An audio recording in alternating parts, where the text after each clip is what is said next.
Thank you for your patience. I don't know if you know, I do this. I'm on the board of the Lavender Effect, and we do this virtual Pride Parade. This is our second year in a row. Yeah.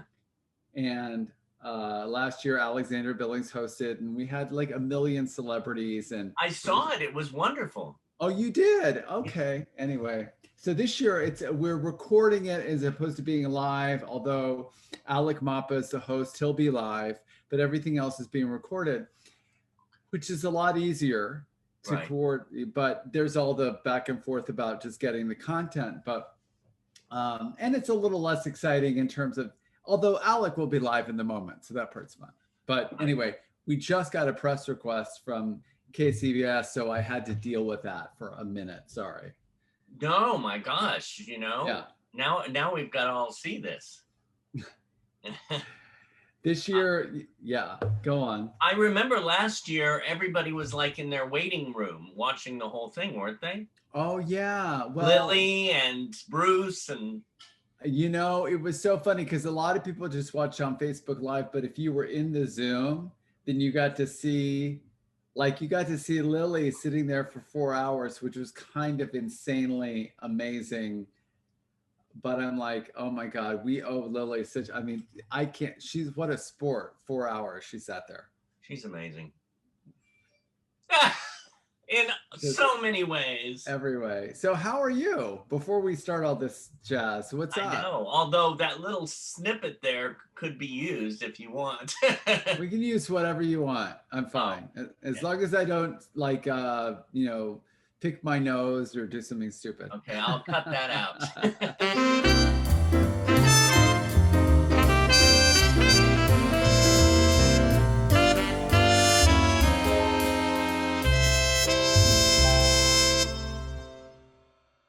So you're an actor, right? Yes.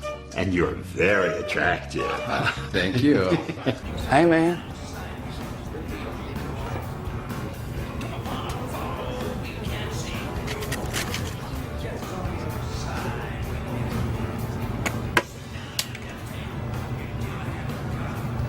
Dude, I know who you are.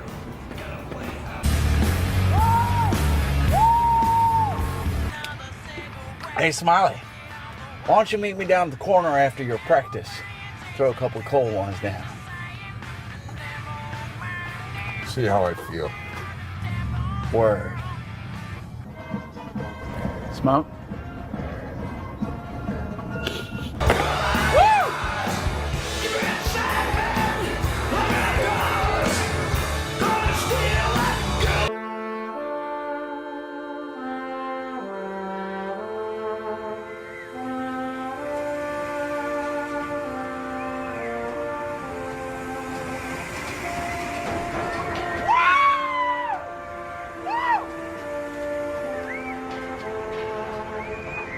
You should stick your finger down your throat.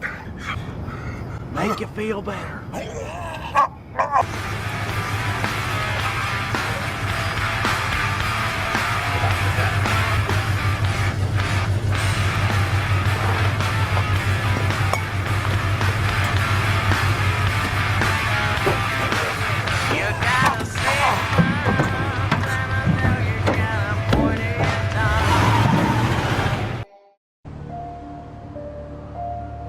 I just don't know where I left those keys.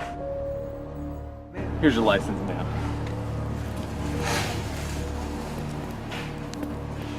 No autos matching that description. We ran the plates, nothing turned up. Guys, I gotta lock up. You're gonna have to drive you home. Why would anyone want my car?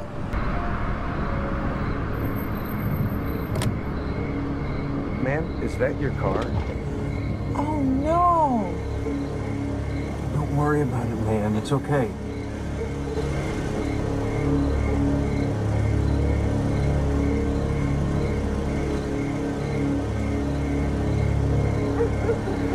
.103 is Central. Got back to the house. Car's in the driveway. Gonna take a look around.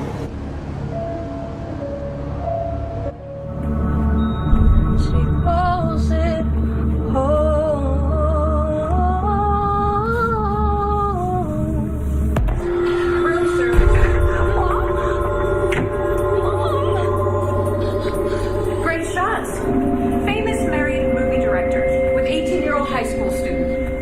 What's going on? I bet your wife would love to see these. Or the media, maybe. I was just listening to her sing. In the bedroom? I think you got this all wrong. No, she doesn't.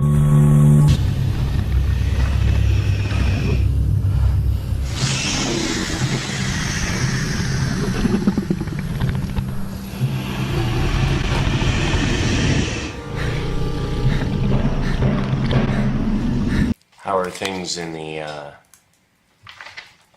indie movie business? Kind of slow. Economy. I had an hour-long phone call with my distributor today. Oh, yeah?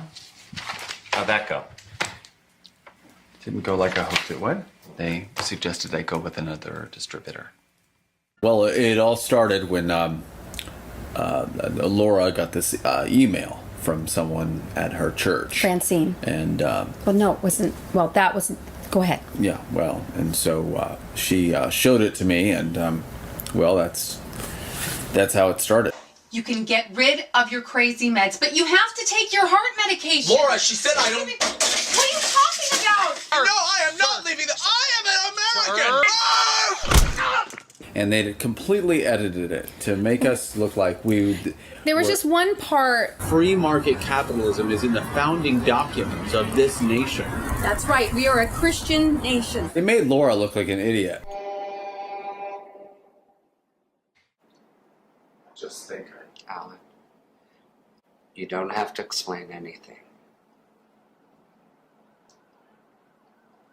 It might be best if you didn't worry about it.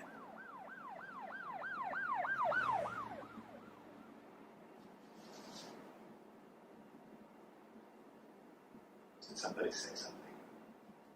No. But somebody must have said something. I don't think I'm too sensitive. And even if I am, I just want to be sure. At the end of the day, I can live with my choices, and I need to make the right choice.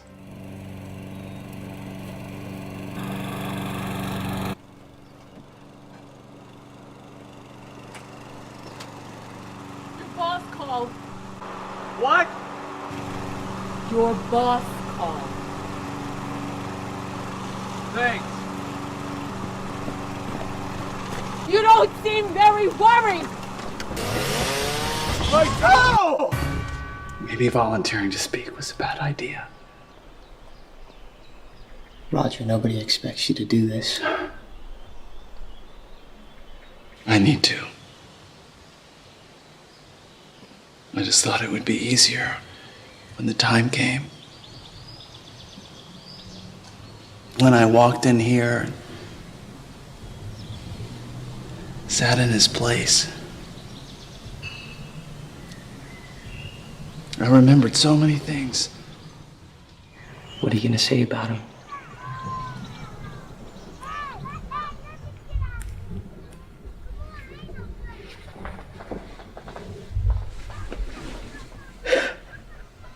I don't know.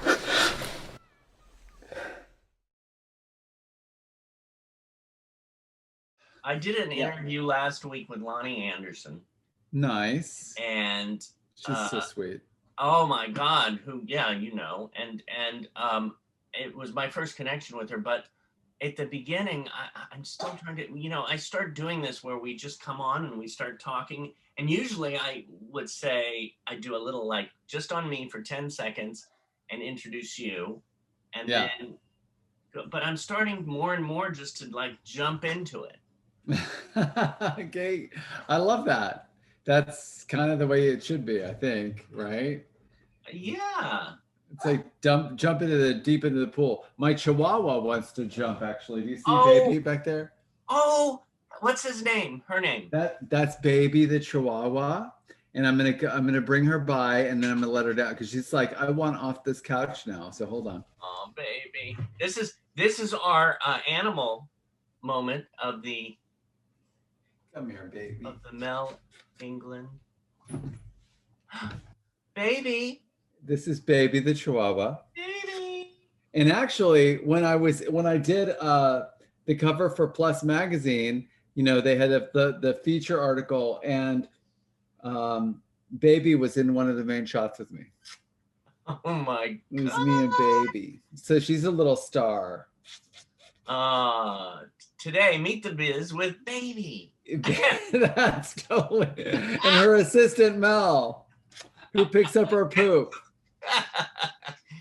Oh. At least she's appreciative for me picking up the poop.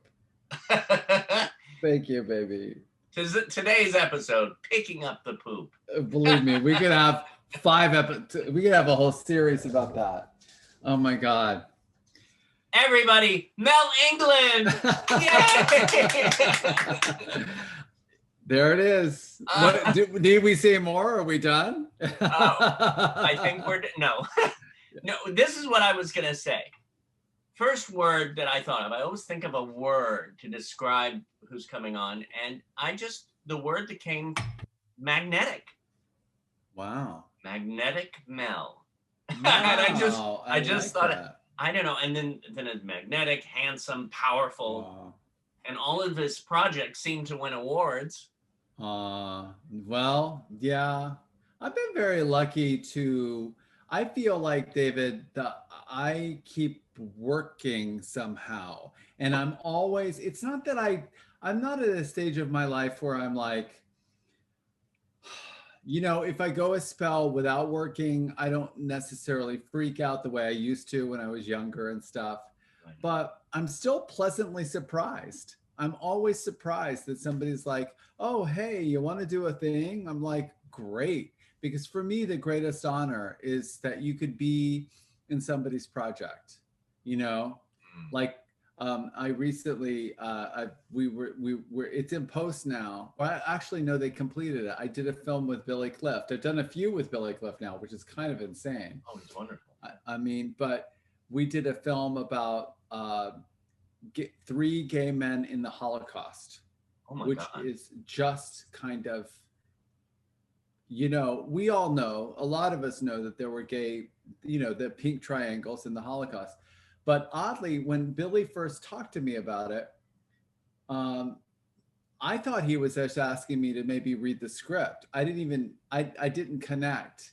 And so, you know, I was like, wow, it sounds great. Let me know. I'd love to read it. It sounds amazing. Because this is a conversation that needs to be had, because it's been sort of a generation or two since that play Bent, which became a movie. Right. So there's a lot of younger kids that don't know about this stuff, and it's important.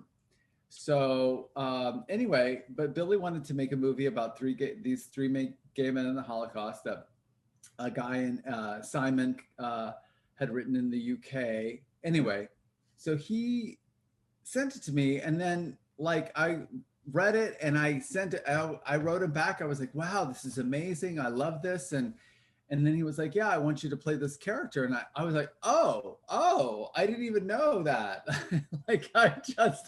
So I guess what I'm trying to say is, whenever anybody wants you to do their thing, it's such a privilege, because it's like,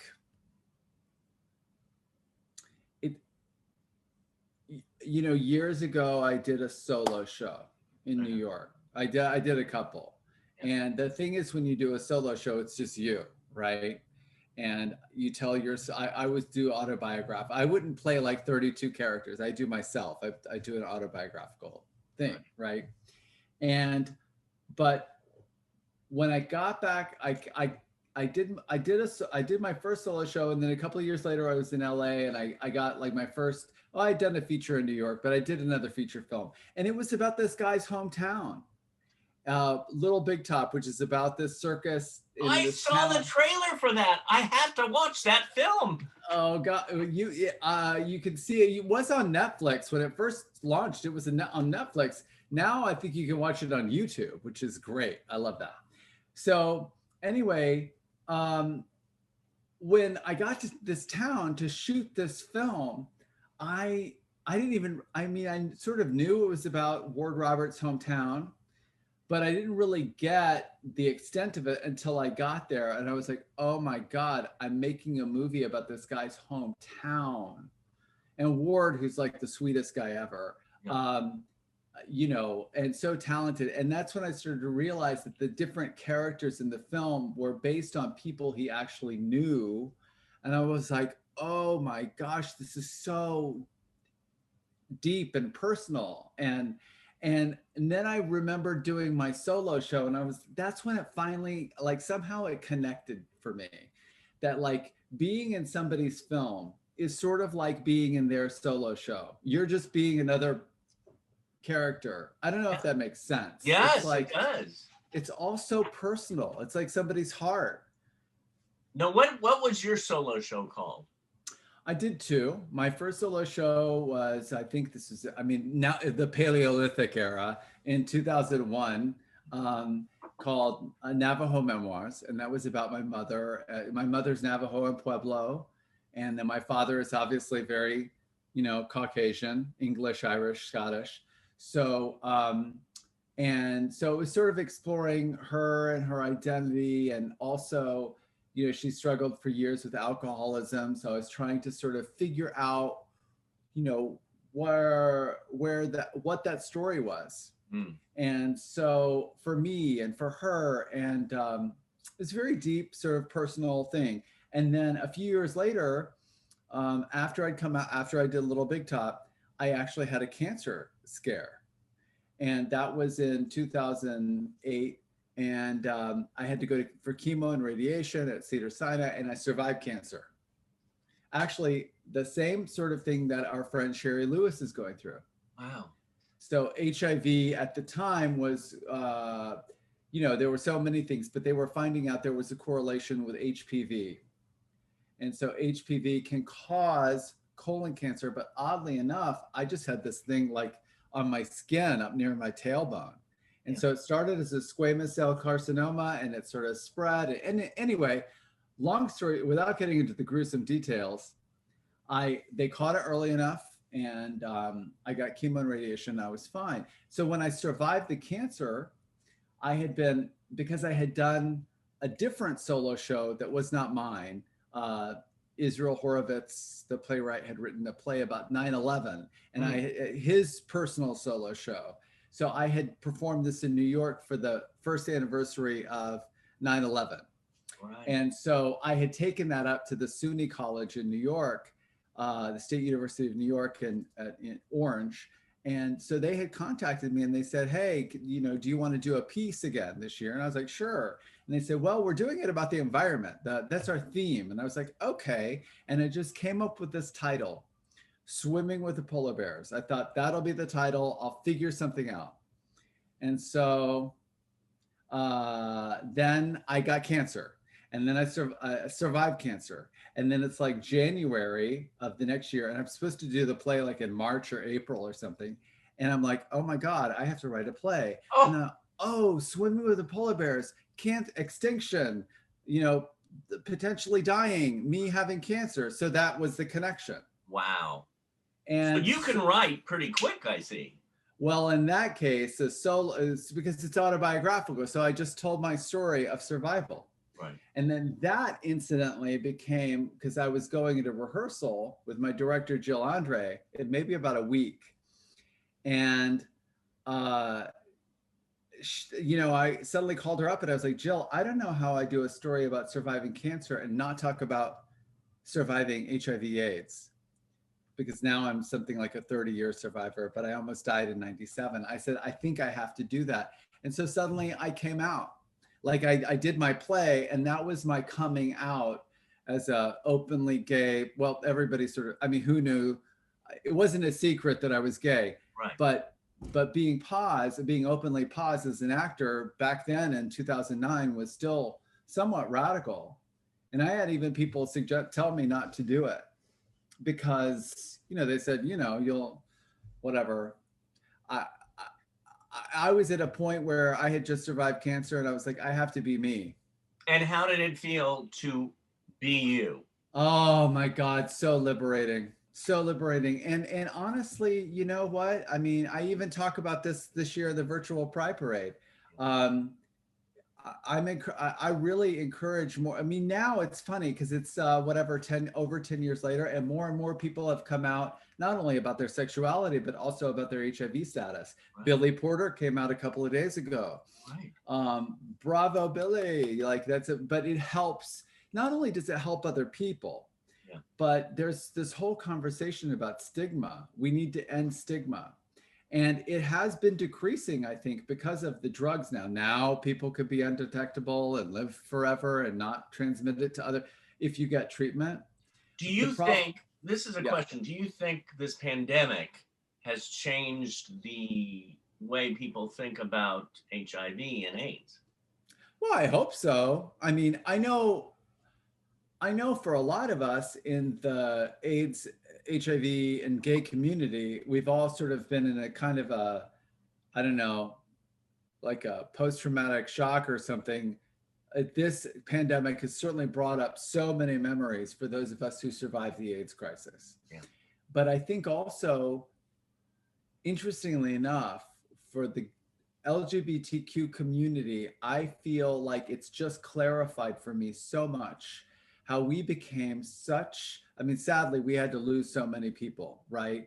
But we also, we banded together, we organized the ACT UP and, you know, AIDS activists and, you know, the lesbian community sort of helped like everybody just heal together. I mean, it was an amazing process. And so doing, I think we all like built kind of like the superhero ability to survive a pandemic or a crisis. Like, I feel like LGBTQ people, look, if you survive your childhood, you're already a hero.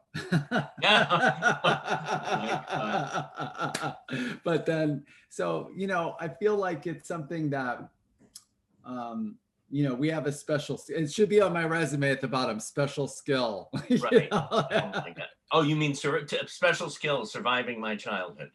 So yeah, surviving AIDS, surviving, you know, all of it. Yeah. What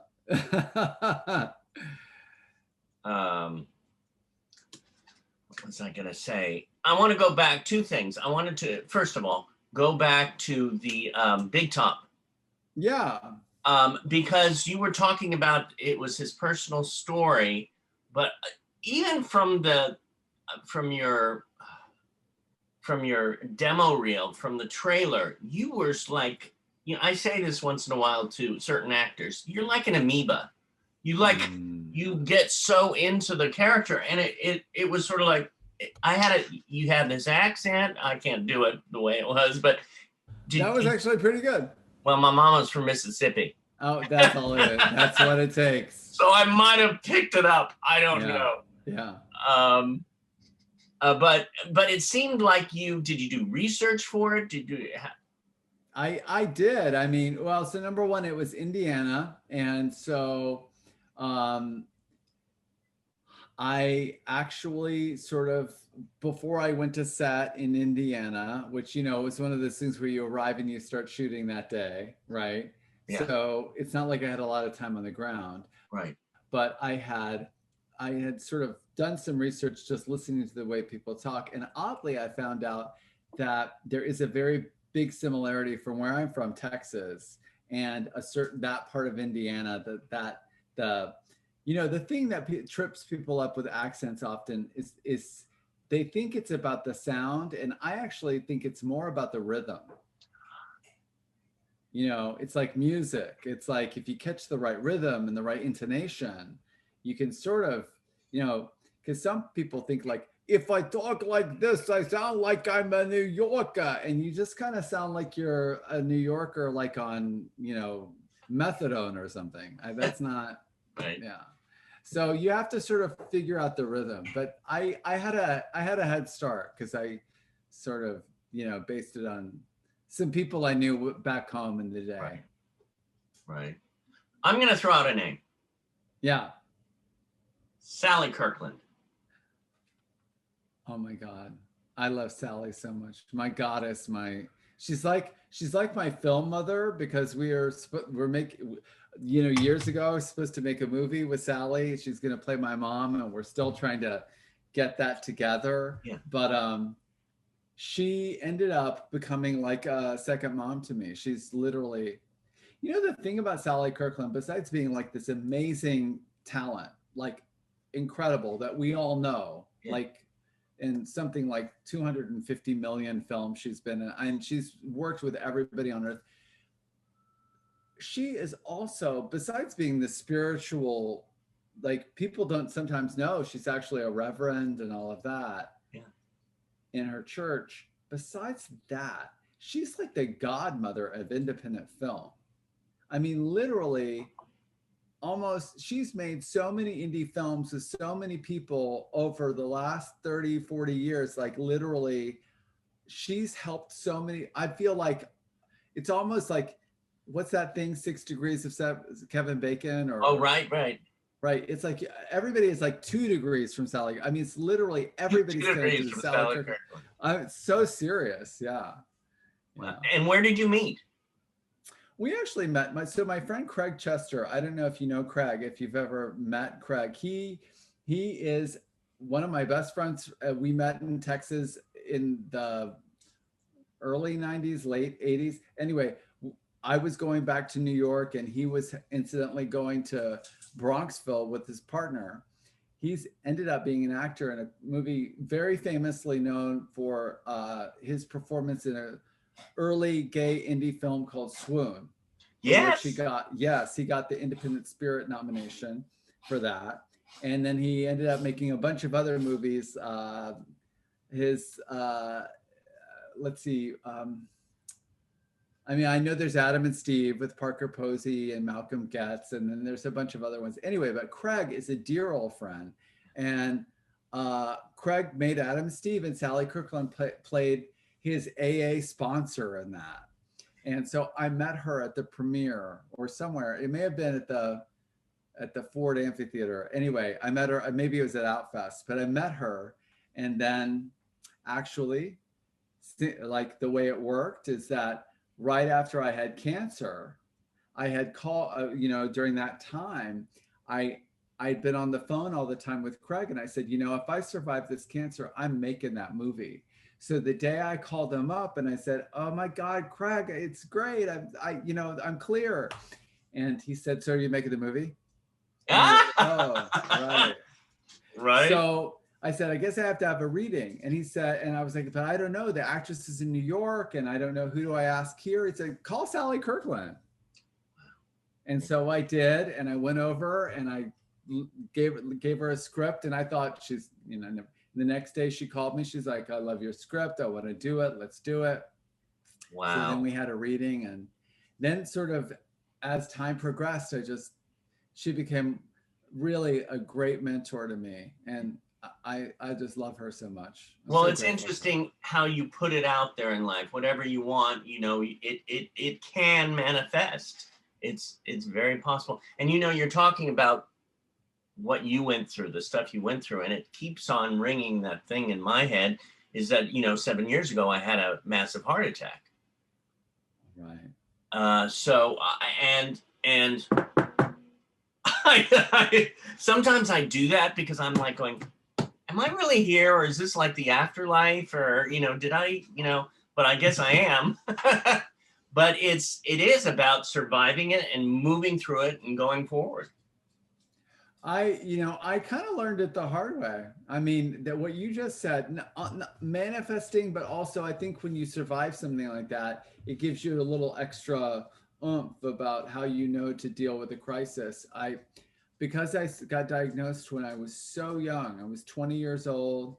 I was at NYU. I was studying with, Stella Adler, Marlon Brando's teacher, and like, I thought my whole career, I thought my life was ahead of me. And then they're like, boom, you're going to be dead in 6 months. So I left New York. I thought, I moved to Colorado to do alternative medicine. Like I had a friend who was working in a health food store, and I was very lucky because I somehow put together that, the people that were taking AZT at the time were dying. So I stayed away from the AZT. I never really got the health food thing together, but at least I stayed away from the AZT. Mm.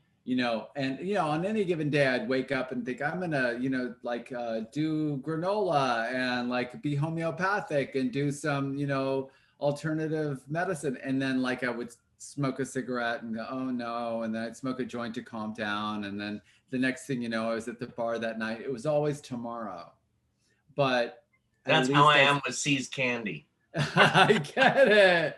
So eventually, you know, when I came back to New York, I did get sick and almost die in '97. But I had just long enough. I had like this, that the new protease inhibitors came out.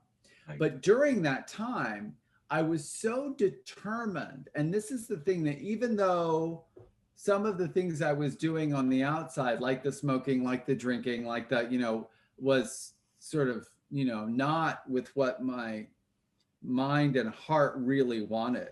Yeah. But I still had this determination that I was going to live. So while I was in Colorado, I'd bicycle up the side of a mountain every day, chanting, I'm going to live, I'm going to live, I'm going to live, I'm going to live. You know, I'd heard Deepak Chopra on the radio. Yeah. He was promoting his book, Unconditional Life, to Larry King, back when Larry King was on the radio. Yeah. Mutual of Omaha, remember that?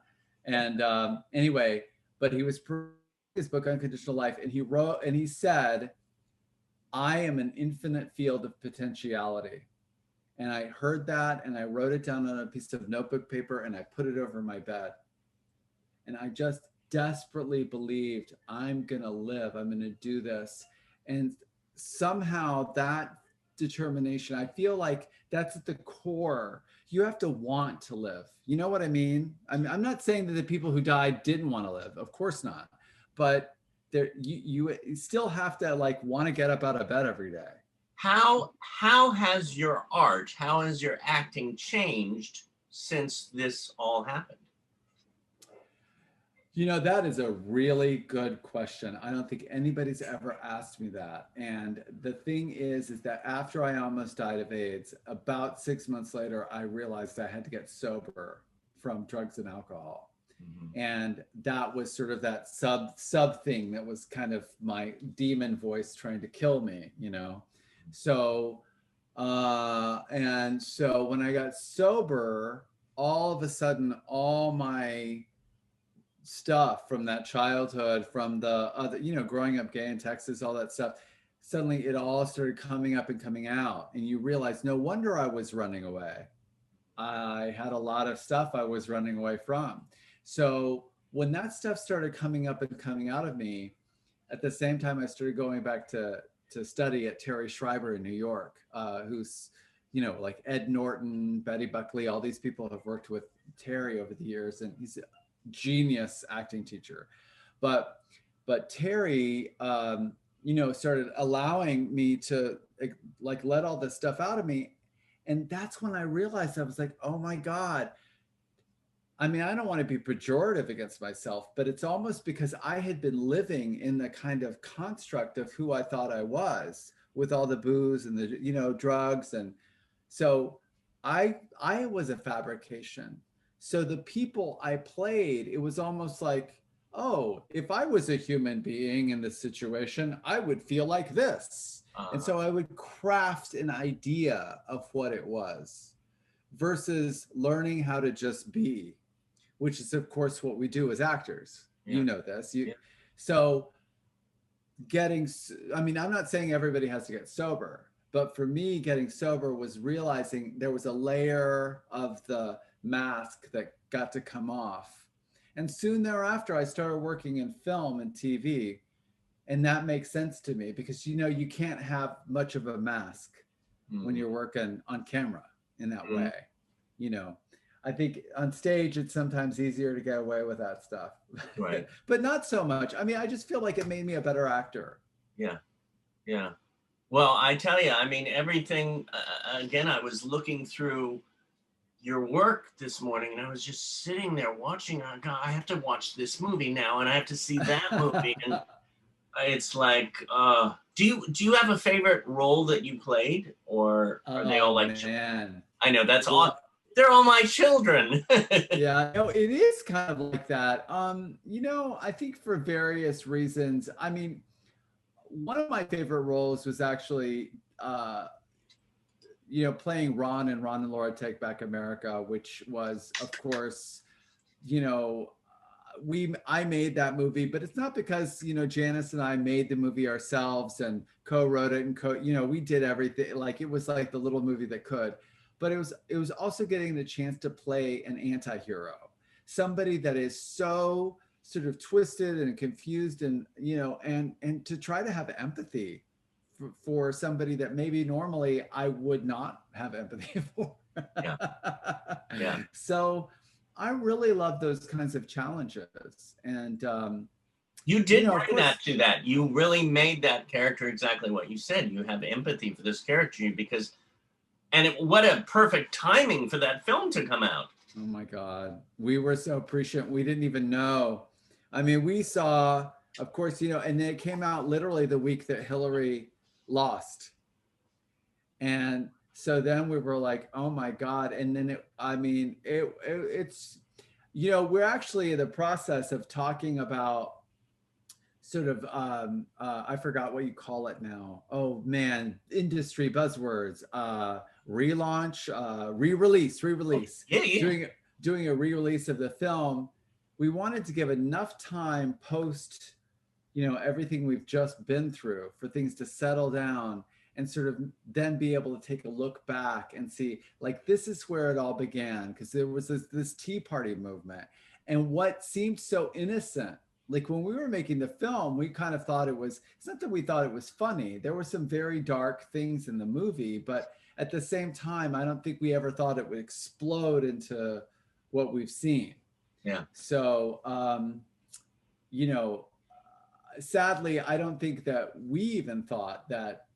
I think we were like, I know Janice and I have both been like, the week, how do I say this? The week that the movie came out, yeah. Then it was like a week later that the election happened. And we had an interview the very next day about the film with, I think, a reporter in New York. And I called up Janice, like, how do we talk about this? like it was, what do we say? Because we were so gobsmacked because Trump won. And, it was sort of like, in the world of Ron and Laura, it would have been that they won. And so we were trying to figure out, does that mean that the film, it's almost like we wanted to make the film go. I mean, I don't know how to say this, except that you're like, oh my God, it's like, that was such a potent, suddenly the way you saw the film changed, I think. So we wanted to, because it was such you remember everybody, I mean, oh, yeah. Anyway. So I remember watching it, and I think we saw it, it was, at Sunset. Yeah, you came to the premiere. The premiere at Sunset 5, and then it happened, and I was thinking about your film throughout that whole time, and I was going, wow, it was, yeah. It's crazy. So now we're thinking we can re-release it and maybe have a sense of humor about it all again. Yeah. And also take a look at some of the xenophobia. Like now you look back, we had a scene, Ron and Laura with their illegal, their illegal, undocumented, worker that they have, taking care of the grandmother who doesn't have health care. All of these issues that are still very potent. Xenophobia, racism, homophobia, all of it. We went there. Yeah, it's a movie I gotta see again now. Amazon Prime. Amazon Prime.